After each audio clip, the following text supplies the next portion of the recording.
Umat Tuhan yang terkasih dalam Yesus Kristus, Salam. Jumpa lagi pada malam ini 21 Desember 2021. Kita sudah melakukan berbagai aktivitas kita sepanjang hari ini, tentu dalam kekuatan dan penyertaan Tuhan. Dan kita sudah menerima malam pemberian Tuhan. Dan saya mengajak kita sebelum kita beristirahat, baiklah kita mengangkat syukur kita kepada Tuhan dan mendengarkan kebenaran firman-Nya. Mari kita berdoa. Segala puji, hormat dan sembah kami nyatakan kehadirat-Mu Bapa, sebab sesungguhnya kami masih hidup dan berkarya karena kami ada dalam pemeliharaan-Mu yang total. Karena itu sebelum kami beristirahat malam ini, kami mau mengangkat syukur dan mendengarkan kebenaran firman-Mu. Datanglah dan berkati kami sekalian. Demi Yesus Kristus yang adalah firman yang hidup itu, padamu kami berdoa dan menyambut firman-Mu. Amin. Umat Tuhan yang terkasih, kita membaca kebenaran firman Allah dalam kitab Yesaya pasalnya yang ke-9, ayatnya yang pertama sampai dengan ayatnya yang ke-6. Dan saya akan membacakan ayat yang pertama. Umat Tuhan dapat membacakan ayat-ayat selanjutnya. Bangsa yang berjalan di dalam kegelapan telah melihat terang yang besar. Mereka yang diam di negeri kekelaman, atasnya terang telah bersinar. Umat Tuhan yang terkasih dalam Yesus Kristus, setelah manusia jatuh ke dalam dosa, maka penderitaan bertubi-tubi terus melanda kehidupan umat manusia. Selain penderitaan yang dialami oleh umat manusia, relasi manusia dengan Tuhan tidak lagi dapat berlangsung dengan baik. Bahkan juga relasi di antara sesama manusia pun terpuruk. Karena manusia saling mengkhianati, saling menindas, bahkan saling membinasakan seorang dengan yang lainnya. Tentu ini sebuah keadaan hidup yang sangat memprihatinkan dan menyedihkan kehidupan kita sebagai manusia gambar Allah di tengah-tengah kehidupan dunia ini. Dan di saat manusia ada dalam keterpurukan dimaksud, dalam kitab Yesaya ini digambarkan bahwa manusia sedang hidup di dalam kegelapan. Mengapa manusia hidup di dalam kegelapan? Karena terang yang menerangi kehidupan manusia itu telah jauh dari hadirat manusia setelah manusia jatuh di dalam dosa. Umat Tuhan yang terkasih di dalam Yesus Kristus, dan di tengah-tengah kegelapan dan jeritan dari umat manusia, Allah berinisiatif untuk menolong dan menjumpai manusia supaya menerangi kehidupan mereka di dalam kegelapan, sehingga mereka bisa dapat melakukan berbagai aktivitas mereka dengan sungguh-sungguh dalam kehendak Tuhan. Dan kalau kita belajar dalam kesaksian Alkitab, ada berbagai langkah yang dilakukan oleh Allah dalam rangka untuk menolong manusia yang sedang hidup dalam kegelapan itu, supaya kepada kehidupan mereka diterangi dengan kebenaran firman Allah. Itulah sebabnya Allah menghadirkan para nabi dan mewartakan warta keselamatan bagi kehidupan umat manusia. Dan kita ingat bahwa yang bisa menerangi kehidupan manusia dalam kegelapan itu adalah kebenaran firman Allah. Kalau kita belajar di dalam Mazmur 119 ayat yang ke-105, di sana berkata, "Firman-Mu itu pelita bagi kakiku dan terang bagi jalanku. Itu berarti langkah pertama yang Allah lakukan untuk menolong manusia di dalam kegelapan hidup mereka adalah menerangi kehidupan mereka dengan kebenaran firman Allah, dan warta keselamatan melalui kebenaran firman Allah itu diberitakan oleh para nabi. Umat Tuhan yang terkasih di dalam Yesus Kristus. Karena itu kalau kita belajar di dalam Keluaran pasalnya yang ke-20 ayat yang pertama sampai dengan ayat yang ke-17. Di sana ada kebenaran firman Allah yang diberikan oleh Allah untuk dijadikan sebagai panduan hidup bagi kehidupan umat manusia yang tengah berjalan di dalam kegelapan. Kita ingat 10 firman di dalam Keluaran pasal 20 ayat yang pertama sampai dengan ayatnya yang ke-17. Melalui kebenaran firman Allah itu, Allah memberi pesan kepada manusia supaya mereka harus bersandar kepada Allah, dengan tidak boleh lagi menjadikan Allah yang lain di dalam kehidupan mereka, tapi mereka mesti sungguh-sungguh berserah diri penuh kepada Allah yang telah membebaskan mereka dari rumah perbudakan dan sedang menuntun mereka untuk menuju ke negeri perjanjian. Umat Tuhan yang terkasih dalam Yesus Kristus, juga di dalam ke-10 firman ada begitu banyak perintah yang diingatkan oleh Allah supaya dijadikan sebagai panduan hidup. Bukan saja dapat didengar, tetapi dilaksanakan dengan baik di dalam keseharian hidup mereka.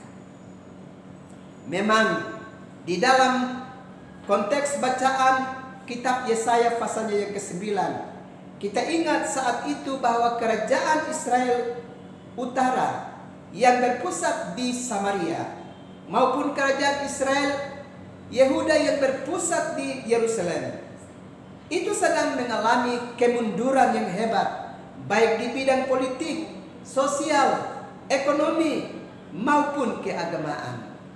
Mereka sedang mengalami kemunduran yang sangat berat dalam kehidupan mereka. Mengapa terjadi demikian? Karena pada waktu itu kerajaan Israel sedang mendapatkan tekanan yang sangat besar dari kerajaan Asyur. Kerajaan Asyur sedang berusaha untuk menghancurkan kerajaan Israel pada waktu itu. Dan di dalam situasi itu, Nabi Yesaya berpesan kepada para raja di kerajaan Israel supaya mereka tidak boleh berpaling. Mereka tidak boleh meminta bantuan kepada manusia melalui bangsa-bangsa di sekitar mereka, tapi mereka harus hanya bersandar kepada Tuhan. Tapi kita ingat bahwa raja yang memerintah kerajaan Israel pada waktu itu tidak sudi mendengarkan nasihat dari Nabi Yesaya pada waktu itu.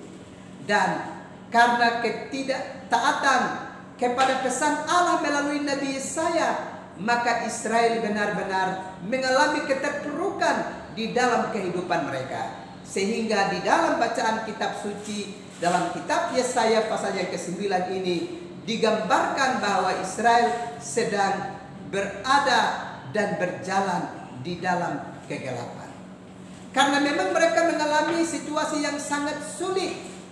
Ketika mereka mencoba untuk membelakangi Allah dan tidak mau bersandar penuh kepada Tuhan, maka justru kekalahan, bahkan kehancuran yang sangat besar yang dialami oleh Israel pada waktu itu.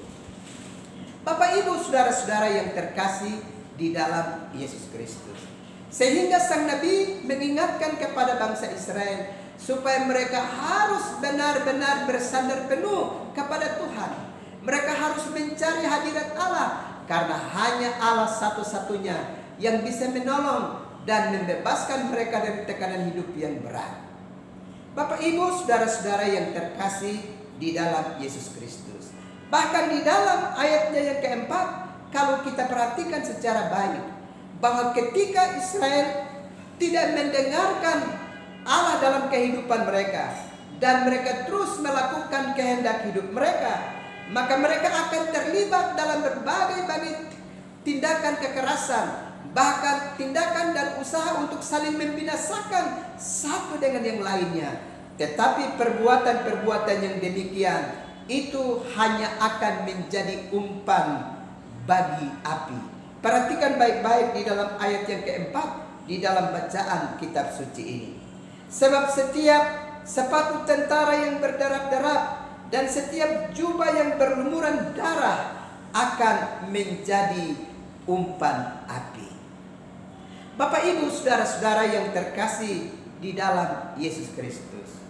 Karena itu berkenaan dengan perenungan ini, saat ini tentu kita sedang mempersiapkan diri kita untuk merayakan Natal 25 Desember 2021. Bahkan siap untuk mengakhiri tahun 2021 ini, juga siap untuk menerima tahun Rahmat Tuhan yang baru 1 Januari 2022.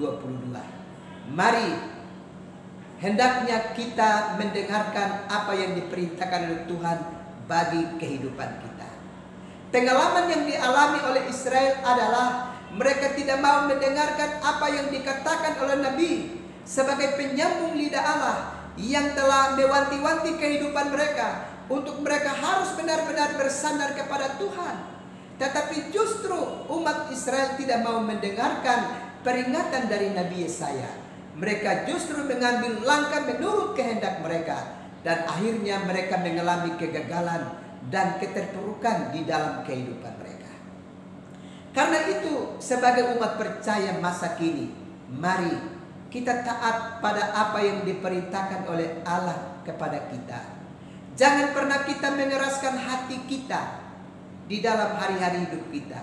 Tapi baiklah kita mendengarkan apa ketetapan Tuhan bagi kehidupan kita, dan sungguh-sungguh mengerjakan kebenaran di dalam hidup ini, sehingga kita tidak melakukan berbagai tindakan-tindakan kejahatan dalam hidup kita yang nantinya hanya menjadi umpan bagi api. Sekali lagi, perhatikan baik-baik ayat yang keempat di dalam bacaan kitab suci tadi, bahwa semua tindak kejahatan yang kita lakukan dalam kehidupan kita itu hanya menjadi umpan bagi api. Karena itu, hendaknya kita segera meninggalkan berbagai tindakan kejahatan kita dan terbiasa untuk melakukan kebenaran dalam hidup ini, sehingga kita benar-benar mengasihi Tuhan dan mengasihi sesama kita umat manusia di tengah-tengah dunia ini. Umat Tuhan yang terkasih, mari persiapkan hidup kita dengan baik untuk menyambut dan merayakan Natal 25 Desember 2021. Perhatikan baik-baik, tinggalkan kelakuan-kelakuan hidup kita yang kurang berkenan, yang hanya menjadi umpan bagi api yang mendatangkan penderitaan kekal bagi hidup kita. Dan tinggalkan segera itu dan lari di hadirat Allah, berserah diri penuh kepada Tuhan dan hidup di dalam kebenarannya, sehingga kita dapat mengalami lawatan Tuhan dan belas kasih dari Tuhan di dalam hidup kita. Tuhan pasti mengasihi dan memberkati kita sekalian. Amin. Mari kita berdoa. Terpujilah namamu, ya Bapa, Anak, dan Roh Kudus, yang terus setia melawat kami dengan kebenaran firman-Mu, ya Bapa. Malam sudah menjadi bahagia buat kami. Sesaat sebentar kami akan beristirahat. Karena itu kami mau berdoa. Ulurkanlah tangan-Mu dan berkati umat-Mu sekalian yang ada dalam berbagai-bagai pergumulan hidup. Yang sakit Tuhan sembuhkan, yang berkekurangan Tuhan beri berkat bagi kehidupan mereka, yang mengalami berbagai persoalan dalam kehidupan Tuhan beri jawab atas kehidupan mereka, dan lepaskan mereka dari segala kemelut hidup, sehingga biarlah umat-Mu terselamatkan dalam kasih karunia-Mu, ya Bapa. Kami juga berdoa untuk gereja Tuhan yang Tuhan izinkan berdiri atas nama-Mu untuk mewartakan warta keselamatan. Kiranya Allah berkenan memberkati para pendeta, para penatua, diaken, pengajar, para penginjil, dan seluruh pelaku pelayan dalam gereja-Mu yang terus setia berdiri atas nama-Mu, mewartakan warta keselamatan dan menyerukan seruan pertobatan bagi umat-Mu. Kiranya Allah memperlengkapi dengan kuasa-Mu yang heran dan ajaib, sehingga pekerjaan pelayanan yang dikerjakan sungguh-sungguh berlangsung dengan baik dalam tuntunan dan kasih sayang Tuhan. Kami juga berdoa untuk bangsa dan negara kami dan pemerintah kami. Tuhan beri kekuatan dan kemampuan bagi para pemimpin bangsa kami, Bapak Presiden, Gubernur, Bupati, dan Wali Kota di mana kami menjadi bagian. Kiranya dalam kekuatan surgawi dan takut akan Tuhan, mereka dapat memimpin dan membangun bangsa kami, supaya kami dapat mengalami cita-cita luhur bangsa ini, masyarakat adil dan makmur. Bapa, kami akan beristirahat malam ini. Datanglah, tumpangkanlah tangan-Mu ke atas kami, supaya kami dapat beristirahat dengan aman. Ini doa kami, ini sembah kami, demi Yesus Kristus yang adalah pemelihara hidup kami. Padamu kami berdoa serta mengucap syukur. Amin. Umat Tuhan yang terkasih, selamat malam, selamat beristirahat. Tuhan terus memberi perlindungan bagi kehidupan umat Tuhan sekalian. Shalom.